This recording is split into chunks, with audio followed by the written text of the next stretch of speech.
Avec une voix aussi mielleuse, boire ses paroles est une évidence. Isabelle Maréchal. Alors, je vous disais que j'avais passé beaucoup de temps sur les réseaux sociaux en fin de semaine parce que je me suis mis à regarder toutes sortes de choses que les gens font. C'est fascinant.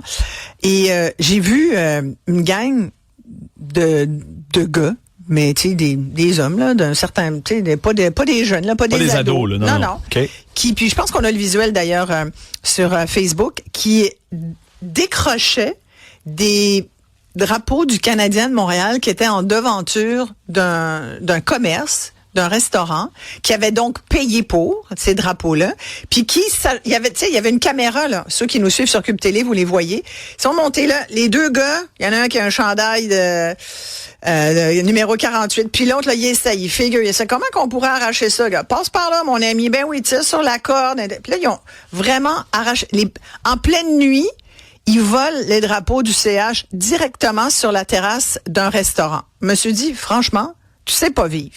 Là, je continue et là, je tombe sur la publication du propriétaire du Ballroom Country. C'est situé à Saint-Jean-Chrysostome. Il y en a aussi un à Plessisville, Marco Gagné, qui dit, puis on a un extrait de sa publication, Sébastien, quand tu veux. Ah ben, un pichet. Arrête de voler au pichet. Si on n'a plus de pichet, tu veux qu'on serre la bière dans quoi? Dans tes mains? Nos pichets, là, ramène-les quand t'as fini de le boire, on va te la remplir. Hé, Annie, c'est quoi tu fais là? Mais je décolle les gommes, Marco. Marc. Chez toi, là, quand t'as fini ta gomme, là, t'as collé ça en dessous de ton lit? Non, hein? Ben ici, là, demande-nous une petite napkin, là, ça va nous faire plaisir de te la donner. On va pouvoir la mettre là-dedans et l'acheter dans la poubelle. Hein? Tu fais ça chez vous, brasser les lumières, sauter ses divans, ses chaises? Et voilà, et c'est comme ça. Et je trouvais que c'était fascinant. As-tu déjà vu ça? Olivier Dumont, qui savent pas vivre. Certainement. T'as déjà vu ça? J'ai travaillé dans les bars, dans les clubs, Isabelle. Oui, il y a l'aspect alcool, mais il y a l'aspect aussi que les gens s'en foutent à la seconde qu'ils sortent de leur demeure. En effet, puis j'aime le fait que, tu sais, la gomme, là, ça c'est connu. Tu sais, les chaises à l'école aussi, partout dans les bars, peu importe, dans un lieu public, la gomme, on la colle. C'est mais vrai, tes là. parents t'ont pas dit, tu peux pas faire ça? Exact, oui, tu c'est baisses ça. ta vitre, tu jettes ça par la fenêtre. En effet. Écoute. Mais c'est juste que c'est le fun qu'il l'ait remis en perspective si facile qu'on le voit. C'est niaiseux, en fait. On a Marco Gagné avec nous, propriétaire du Ballroom Country. Merci d'être là, Marco. J'étais découragée en regardant votre publication, puis je me disais, pour que Marco Gagné soit rendu là avec... c'est une employée à vous ou votre... quelqu'un non, c'est mon associé. Votre associé, ouais. Pour que vous deux là, qui travaillez à la sueur de votre front, on le sait que le milieu du bar, de la restauration, c'est pas toujours évident, que vous en soyez rendu à dire, s'il vous plaît, ne détruisez pas notre mobilier. Sincèrement, la situation est à ce point dramatique. Ben, écoute, c'est sûr que le monde va dire c'est normal. C'est normal, le monde sont chauds, peu importe. Oui, mais ça te donne pas le droit de détruire, tu comprends? Présentement, je vais être honnête, toutes mes toilettes à Plessisville sont au sous-sol. J'ai investi 60 000 $ pour les monter en haut. Parce que je me fais défoncer les toilettes à toutes les fins de semaine. Parce que le monde flonne en bas, ils pissent à terre. Il y en a qui pissent dans les petites poubelles, là, pour mettre les tampons, ils pissent là. Parce qu'ils sont deux dans la toilette, puis les deux veulent faire ça en même temps. J'avais pas idée, là. On en voit de toutes sortes. Mais comment on détruit une toilette? Les gens, ils vargent dedans, ils abouchent, il y en a, il y en a qui le couvercle. Il y en a qui arrachent le couvercle, il y en a qui pètent des bouteilles de bière, mettent ça dedans, il y en a qui mettent le tampon, il y en a qui mettent des vapoteuses. Les bouteilles de bière, écoute, je peux t'en nommer toute la journée de ça, là. Excuse, vous entendez le bruit, là, c'est parce qu'on est en train de percer le ciment. Ouais, vous faites des rénaux. Parce que là... exact, justement pour ça. Ouais, depuis 2 ans, ça vous a coûté combien, Marco? Pour corriger ça, là, pour essayer... Depuis 2019, c'est dur de mettre un chiffre, mais ça nous a coûté une coupe de toilette. Une coupe de plombier pour déboucher d'un drain, rentrer en tout cas, je te dirais au moins pas loin de 20 000. Là. Oh mon Dieu. OK. Wow. Puis là, je rénove, là. Parce que je veux monter mes toilettes en haut pour avoir la paix. Pour pouvoir surveiller les gens qui vont aux toilettes. Mais là, allez-vous être obligé de mettre un gardien de sécurité proche des toilettes? Non, là, mais tu sais, le monde, nous autres, dans le fond, on veut juste sensibiliser les gens. Mais tu sais, suite à notre Publication. notre vidéo, Ouais. on se fait ramasser sur TikTok, sur Instagram. Là, le monde nous traite de pas fin, de pas bon, on ira jamais à votre restaurant. Mais écoute, viens pas, mon homme, si tu veux pas venir. On est le plus gros resto country au Québec. Fait que si tu veux pas venir, c'est toi le pire. Arrêtez donc. Les gens vous sont pas contents que Sur vous ayez... Facebook, c'est correct. Mais Instagram, on se fait ramasser. Là. Ah ouais. Mais ça en prend toutes sortes de monde. parce que puis là on n'a pas parlé des verres aussi, on vole vos pichets, puis on vole vos verres. Les verres. Puis je pense que ça vous coûte 500 $ de verres chaque mois à remplacer à peu près. Là. Tu sais, grosso modo, tu sais, des fois, je vais en acheter. Tu sais, il y a les shooters de vitre aussi, il y a plein de choses. Tu sais, les mondes partent avec nos pichets, partent avec les coupes de vin, partent avec les verres. Tu sais, un verre old fashion là, si on magasine pas comme il faut là. Ça nous revient à 3-4 piastres du verre quand même.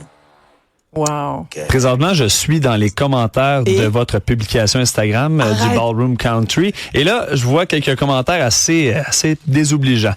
Ça sert à quoi d'aller au bar si tu peux rien faire de plus que chez vous? Oh, OK. Ça, avec un bon 413 j'aime dessus le commentaire. Après ça, on a une autre personne, un autre de vos abonnés ou pas, là, il dit, savez-vous ce que je fais pas non plus chez nous? Payer 20 $ pour 2 drinks.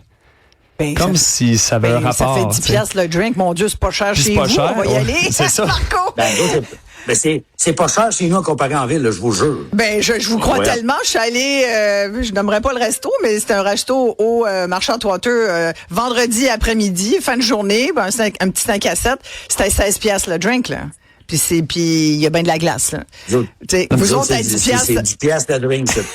Ben c'est ce que ça reflète, en fait, c'est que ça montre que hey, je m'en vais au bar, au restaurant, c'est un luxe que je me paye. Donc, j'ai le luxe, moi. J'ai le droit. J'ai le droit. J'ai le droit, je suis au bar. Moi, je suis pas chez nous, j'ai le droit, mais c'est ça l'affaire. Ben, c'est ça voyons. l'affaire. Ça marche pas de même. Tu donnes le droit, mais tu sais, tu sais, bon, mettons qu'on se tanne puis on dit, bon, on ferme ça. Fait que là, tu viens de parler d'un steakhouse country, le monde, ils vont dire, oh, ben là, pourquoi vous êtes fermé? Ouais, mais vous me scrapez tout. Ça a coûté 1 200 000 faire ça ici. Ouais. Vous avez des belles lumières en tonneau. Je vois un peu votre décor. Oui. Ça a l'air recherché, votre décor, là. Vous faites des efforts, Marco. Ouais. Oui, on a mis beaucoup de temps ici, mais tu sais, les gens, ils sont pas conscients de ce qu'ils ont, puis c'est quand on l'a pu qu'on s'aperçoit que finalement c'était cool. Ben complètement. Bon, est-ce que vous avez remarqué que c'est pire depuis les dernières années? C'est encore une affaire causée par la pandémie, cette affaire-là. On a été confinés en dedans, puis dès qu'on a rouvert la porte, les gens sont fous, sont sortis, puis ont décidé de non. C'est quoi? C'est quoi? Qu'est-ce qui s'est passé? C'est dur à dire. Je pense que les gens aujourd'hui, là, je vais rentrer dans un sujet, les amis, là, mais moi j'ai été bien élevé par mes parents. Mm-hmm. C'est une génération, je vais embarquer dans quelque chose, là, je sais que mon fait tirer des roches, là, mais moi j'ai été bien élevé par mes parents. Mais la génération cellulaire, puis tablette, puis Facebook, ben, eux autres, là, ils ont tout cuit dans le bec. Fait qu'eux autres, là, les règlements, là, ils s'en foutent. C'est cette génération-là, parce que les gens comme moi, toi, peu importe, je te dirais 35 ans et plus, brisent pas. Ils brisent pas, eux autres. Moi, là, ici, là, OK, je remplis ça, mettons, jeudi, vendredi, samedi, là, 150-200 soupers. Après ça, j'ai d'autres mondes qui viennent prendre des drinks, mais à partir de 11h, c'est là que ça se passe. Ouais. C'est pas... Le monde de 40, 50, 60, 70 ans, les autres brisent pas. Ouais. C'est les gens qui arrivent à 10h, 11h, minuit, qui ont pris une coupe de bière chez eux, qui en rentrent dans leur poche, en plus, tu sais, puis viennent briser, en plus, de pas consommer, tu sais. Ouais. C'est un peu ça, mais c'est pas si pire que... Vous êtes obligé de vivre avec ça comme commerçant. Il n'y a pas moyen de mieux le contrôler. Non, vous n'avez pas le choix. Ça fait c'est les sensibiliser, tu sais. Moi, j'en avais une coupe de petits tannants, puis je les ai mis sur mon bord. C'est-à-dire, comment vous avez fait? J'ai dit, tu sais, les gars, je vous ai fait quelque chose de beau ici. Vous devriez être fiers qu'on soit installé ici, puis dire au monde, nous autres, on a un ballroom country à Plessisville, ou peut Saint-Jean-Chrysostome, puis on va le défendre, notre ballroom. Puis quand vous voyez quelqu'un briser quelque chose, venez nous le dire, ou dites-lui, hey, ça n'a pas de sens ce que tu fais là. Fait que de plus en plus, on fait comme un peu de la psychologie inversée. L'éducation, ouais, c'est de l'éducation. Non, mais les jeunes, aujourd'hui, quand on les explique comme ça, ben, ils comprennent, mais c'est surtout les gens. Moi, moi, je suis restaurant, j'ai le droit au mineur jusqu'à 3 heures du matin si je veux. Mais on les accepte pas. Ouais. À 22 heures, nous, on les met, plus de mineurs. Ouais. Mais c'est ceux-là qui brisent. Ouais. Parce ils veulent rentrer, mais ils rentrent pas. Fait que quand ils viennent, sur les heures, ben, ils brisent. Eh boy, c'est pas drôle. Ça, puis on vous souhaite bonne chance, Marco Gagné, à vous puis à votre associé. Vous dites que vous êtes le plus gros resto country au Québec? Bon, on est un des plus gros. Écoute, le Ballroom Country, c'est tout le monde connaît ça. Je sais qu'il y en a un autre dans le coin de Montréal, là, mais tu peux pas manger. Moi, ici, tu viens ici, tu peux manger des tartares, ils sont vraiment bons. Les côtes levées tout est bon ici, là. Fait que, tu sais, resto, bar, country, je pense que je suis un des seuls que tu peux manger, sauf erreur. C'est sauf erreur, là. Je connais pas les autres vraiment, continuez, là, mais... Marco, lâchez pas, puis on espère d'avoir contribué un petit peu à passer le message. Merci bien. On ira vous voir quand on ira dans votre coin. C'est un beau coin, ça, en plus. Ça, puis as-tu déjà été tenté de voler des gnomes? Non, ça m'est jamais passé par l'esprit. Moi, Toi? J'aime beaucoup les gnomes. D'ailleurs, j'ai 2 gnomes, des petits temps de jardin dans ma cour. Oui. Et quand j'ai su qu'à Bécancour, d'ailleurs, on pourra vous montrer une photo fraîchement prise aujourd'hui. Voici mes 2 petits gnomes qui ont, pour ceux qui nous suivent sur Cube Télé, j'en ai un avec un petit chapeau pointu bleu ciel, puis un autre avec une petite pelle et un chapeau rouge. C'est des petits lutins. Ça, là, c'est magnifique d'avoir ça dans son jardin. Les miens sont vintage. Je tombe en amour avec. Et sincèrement, tu sais qu'à Bécancour, il y a un parc des gnomes. Et il y a plusieurs semaines, ça m'a beaucoup touchée. Il y a du monde qui sont rentrés dans le parc, qui ont volé des gnomes. Tu sais, quand t'es rendu à voler des petits lutins, tu touches à la magie. Tu touches à la féerie. Ces gens, fais pas ça. On a avec nous Michel Marchand, alias Le Grand Gnome, artisan derrière le parc des gnomes à Bécancour. Bonjour, Michel. Bonjour, madame. Est-ce que vous les avez retrouvés? Oui, j'en ai retrouvé un. Il l'avait lancé dans le bois. Puis, mais on a retrouvé plus d'une centaine parce que les gens ici, là, ils tiennent à leur parc. Le parc des Gnomes, c'est connu, là. Ça vient de partout au Québec, nous autres, depuis... ça fait 10 ans que c'est ouvert, ça. Et puis... moi, j'ai une cabane à sucre. La cabane, c'est le centre culturel des Gnomes, la maison des Gnomes. C'est une ancienne cabane à sucre, comme qu'on dit, peu décorée. Et puis, tous les matins, là, j'ai un paquet de gnomes. Un matin, j'y étais, j'avais 2-3 caisses de gnomes. Il devait après en avoir une 15-20 gnomes. Là, puis je place ça dans le parc. Puis, ce qui est tragique là-dedans, c'est qu'à un moment donné, on s'est fait voler des gnomes, on s'est fait toutes voler. S'il n'avait laissé une dizaine, ça aurait été pas pire. Mais écoutez, quand il y a des enfants qui partent, nous autres, on est en avant Trois-Rivières, Bécancour, ils partent de Bécancour, puis il n'y a pas de gnomes, c'est pas si grave, ils peuvent revenir. Mais quand on part du lac Saint-Jean, Montréal, Québec, un enfant veut voir des gnomes, oui, il n'y a pas de gnomes, c'est ça qui est terrible, là. C'est pour ça que j'ai fait un appel à tous. Oui. Et puis, on a eu des dons demain. Il y a un monsieur qui, lui, là, il y a un commerce, c'est Monsieur Chalet.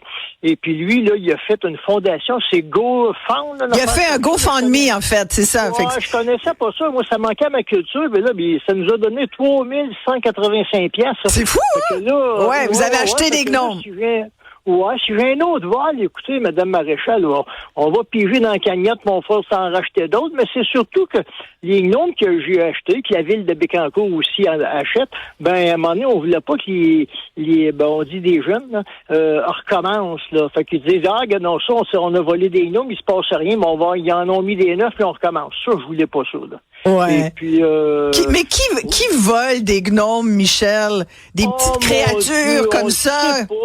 En fin de compte, écoutez, Madame Maréchal, m'a vous avoué quelque chose. Ça aurait pu être moi à 13-14 ans. Là. On n'était pas méchants, mais des fois, on faisait des petits coups pendables pareils. On avait que ça à faire. Ça fait que c'est ça. Et puis, mais là, on vous a volé tous vos gnomes. Là, vous en avez plein d'autres, mais ils sont partis avec combien? C'est que je défaisais les jardins quand j'étais jeune. Ouais. J'étais pas mieux, là. Ouais. Fait que c'est pas fin à avouer ça, mais en tout cas, écoutez bien, j'ai 70 ans, fait que ça fait loin, là. Je me suis amélioré bien gros depuis ce temps-là. Et puis, le monde des gnomes, il y a aussi, c'est qu'on donne des baguettes magiques aux gnomes. C'est que la magie, ça peut pas arrêter avec Bécancour, là. On a des baguettes magiques pour les enfants qui font des mauvais rêves. Et puis, j'ai un taux de succès là, de 99,9%. Là. Fait que la baguette magique, l'enfant, il donne des petits coups sur son lit. Et puis, ça n'enlève pas les mauvais rêves, mais pas en tout. Ce que ça fait, c'est qu'à un moment donné, l'enfant s'habitue à son mauvais rêve, au mauvais rêve, parce que papy, il vient des fois avec maman, toute la famille, puis là, j'interroge papy, vous faites des mauvais rêves? Oui, s'il joue le jeu, là. Fait que là, je regarde l'enfant, regarde ma fille, mon homme, là, on fait tous des mauvais rêves, puis on a toutes peur, c'est juste que toi, là, t'es pas encore habitué, puis la baguette magique, ça va t'aider. Puis même, là, ça peut t'enlever, là, les rêves que t'oses pas dire à personne. Ça, si vous verriez sourire aux enfants, certains qui ont vu ça, là. Moi, j'avais une peur secrète quand j'étais jeune, Madame Maréchal. J'avais peur d'un crocodile, jusqu'à temps que je me mette chum avec. Point de vue psychologique, c'est pas fort, mais que ça m'a aidé dans le temps, là. Ben puis, oui, tout le monde, la société est tellement anxiogène, Michel. C'est sûr que nos jeunes ont peur de toutes sortes de choses. Mais là, vous donnez des baguettes magiques. Je donne des clous magiques aussi aux enfants, là. Ceux qui ont du TDAH, tout ça, c'est un clou, ça guérit rien, là, mon affaire, mais ça l'enlève, comme qu'on dit, là, toute la patente reliée à ça. Là. C'est moins, comme vous avez dit, anxiogène. Exactement. Fait que là, vous en avez combien de gnomes dans le parc? Vous en avez combien maintenant? Oh mon Dieu, là, je dois être rendu pas loin de 150 gnomes. En voulez-vous d'autres? Voulez-vous d'autres? Vous êtes toujours à la recherche, les gens? Oui? Mon Dieu, oui, ça c'est sûr. Mais c'est surtout, écoutez, là, emmenez vos enfants à Bécancour. C'est à côté de l'auberge l'autre fois. Même vous pouvez vous coucher là si vous voulez. Là, il y a de la place. Et puis vous faites masser, c'est une place de massage. Je fais de la publicité même au commerce là, alentour, là, ça ne me donne rien, mais je vais attirer du monde, les facilités. Et puis là, écoutez, achetez-vous des petits gnomes pas trop chers, parce que c'est les petits que les enfants aiment, parce que l'enfant, dans ses mains, quand il tient un gnome de 2-3 pouces, là, lui, pour un enfant de 5-6 ans, là, il est à moitié vivant. Là. Fait que là, il crie, puis il se déplace, puis il place ça d'une maison, son petit frère le prend, puis il l'envoie ailleurs. Oh. Les enfants viennent vraiment excités quand ils viennent là. Ouais. Et puis, c'est fascinant, les gnomes. C'est comme les fées. Ben oui. Vous connaissez Fred Pellerin, le conteur qu'on aime tellement avec son sentier des fées. C'est la même chose, vous. C'est votre sentier des gnomes dans le parc à Bécancour. Là, je fais toute une animation. Moi, le samedi puis dimanche, là, je suis tout le temps là. Écoutez, là, puis j'ai du fun avec ça. Moi, là, j'étais un gars qui faisait du sport et à un moment donné, plein d'affaires de même. Je vais tout lâcher ça pour m'occuper de la magie, là, parce que c'est puissant à Bécancour, la magie des gnomes, là, Madame Maréchal, là, c'est épouvantable. Et écoutez, quand vous avez une mère de famille, par exemple, là, que son enfant fait des cauchemars tous les soirs, là, puis c'est pas drôle, puis elle arrive au parc des gnomes, elle a une baguette magique, puis oups, ça se calme. Bon, vous dites, c'est assez particulier, ça. On savait qu'il y avait de l'énergie à Bécancour, mais là, il y a de l'énergie de gnomes. Merci. Ouais. Pourquoi on est fasciné comme ça par les gnomes, vous diriez, Michel, rapidement, en vous laissant aller? Comment vous dites? Comment vous expliquez cette fascination qu'on a pour ces petits nains de jardin? C'est parce que, écoutez, c'est parce qu'il existe pour le vrai, là, excepté que quand on est là, dans le jour, il reste figé. Mais la nuit, ça se déplace. Moi, ils m'ont déjà invité là, dans des réunions secrètes à 3h du matin, puis on a ri, puis on a chanté. Les gnomes sont très, très comiques. Hein. Et puis, à un moment donné, c'est ça.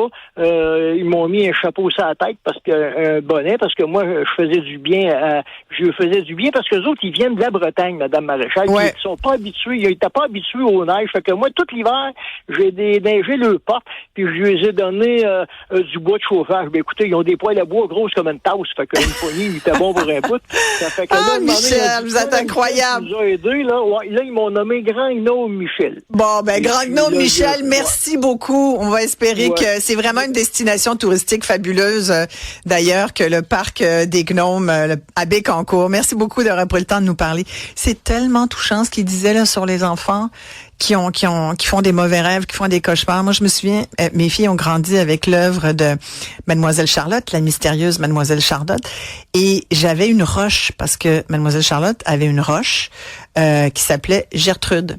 Et c'est une roche que tu mettais dans la main de ton enfant. Je suis sûre qu'il y a plein de mamans qui ont fait ça, plein de papas aussi. Mademoiselle Charlotte, c'est un personnage emblématique de la littérature québécoise jeunesse. Si vous ne la connaissez pas, c'est de l'auteur Dominique Demers. Et Gertrude, tu pouvais l'avoir dans ta main, tu la mets sous ton oreiller, et c'est fou comme cette roche magique fait des effets bénéfiques sur les enfants. Voilà, ça sera mon message aujourd'hui, pacifique, pour tous ceux qui ont envie d'aller détruire la beauté de ce monde. Pensez aux fées, pensez aux gnomes. Laissez les pichets sur les tables, s'il vous plaît, et jouez pas après les divans. Voilà, c'est notre message d'aujourd'hui. Est-ce que les prix ont augmenté chez votre garagiste? On vous pose la question, puis on a un garagiste pour répondre à toutes vos questions tout de suite après. Restez là. Cube